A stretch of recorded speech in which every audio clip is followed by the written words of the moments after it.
That's exactly right. He really is not fighting the legal fight too publicly. He's fighting the political fight publicly. So he's trying to really leverage the strong support he has in the court of public opinion, especially amongst Republicans, to sort of influence the legal battle he's engaging in as well at the same time. And it's important to note that, as you said, it's unprecedented to have a former president, let alone a presidential candidate, indicted in this way. And he is really embracing that. The Department of Justice does not want to get political, but they argued that they had no choice. They had to charge him with these charges. Yeah. He not only denied the allegations, but then in front of a number of different crowds that he met with after the arraignment, he made the incorrect claim that he had every right, he had the legal right, he said, to have these documents in his home. This is just a defiant contestation of the facts. It is, but that's sort of what we've come to expect from the former president. I mean, he has a pretty tried and true playbook for these sorts of charges. We should make note that he has been a party to hundreds of lawsuits in his career. He has never shied away from the legal theater. With that said, he has never been federally charged, and that's what's unprecedented about this. But that playbook that he is engaging in, that we're seeing now, is, as I said, pretty well known. And you'll have the fact that he highlights that the Biden administration is charging him, that the Department of Justice is ultimately led by a president who is his political adversary. He talked extensively about Hillary Clinton and how Joe Biden and Clinton did not face any issues or legal issues for their breaching classified document retention policies. And then he also questions why, and him and his allies will question why these charges were brought at the same time that there are all sorts of charges about Joe Biden, his own family's misdeeds that you'll see extensively across conservative media. So this playbook and engaging in a campaign stop literally right after his arraignment is par for the course in many ways. Yeah. You know, he's also claiming election interference, Jared, and this is a fact that could actually resonate with some Americans because he is a presidential candidate now, well, not the presidential candidate, but he's declared his intention to run. Does that become plausible for some people? Oh, yeah, no, he actually is officially a presidential candidate. He declared very early on, and earlier than any other major candidate really in modern history.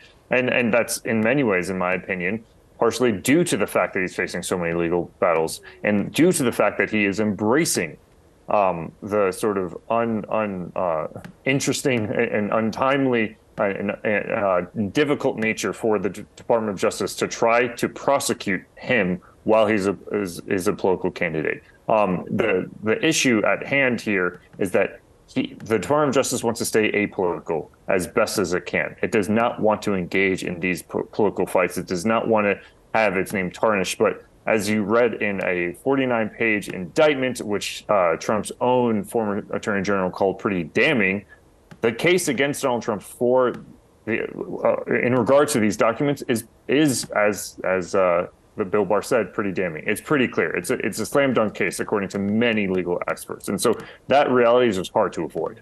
The other reality is that he's going to be facing these charges in Florida, his home state. How hard is it going to be to find an impartial group of jurists? Yeah, that's what's interesting about Donald Trump in 2023 as opposed to in 2016, the last time he had major electoral success. Back in 2016, he was an unproven politician. He was known as a reality TV star, as a well-known businessman in the New York area. But now he is a very well-known person throughout the country. So finding an impartial jury in Florida, let alone anywhere in America, is hard because in many ways, the views of Donald Trump are hardened. Everyone has them, and they have really not shifted since 2016 when he announced 8 years ago, this month actually, 2015, excuse me. So I think finding an impartial jury is not easy, but also it is an interesting dynamic in that, as you saw right after his arraignment, he went to essentially a campaign stop at a Cuban restaurant in Little Havana there in Miami, and there's a sizable amount of support for him. Getting a jury all members of that jury to agree that he is guilty of these charges, regardless of how strong the Department of Justice thinks that their case is against him, is not going to be an easy thing. That's why, in many ways, as much as everyone says that the indictment against the former president and the charges against him are very strong, no one is saying that this is a sure win, given the fact that, one, he's the former president, and we know he'll likely delay this case as long as possible, and then you have issues of a self-pardon. But also, even if they are to have a speedy trial, will all members of the jury go and declare him as guilty? That's really hard to tell at this point. Yeah, it feels like a very tough ask. You know, you talk about this locked-on group, these people who, you know, have picked a side when it comes to Donald Trump. But help us understand where those people, the undecided voters or the middle-of-the-road voters, are going to be falling on all of this.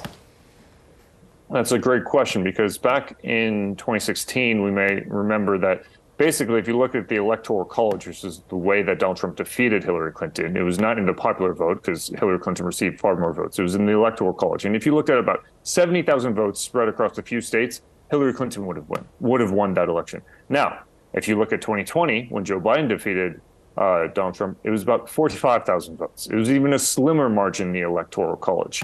And so those undecided voters are really not easy to predict.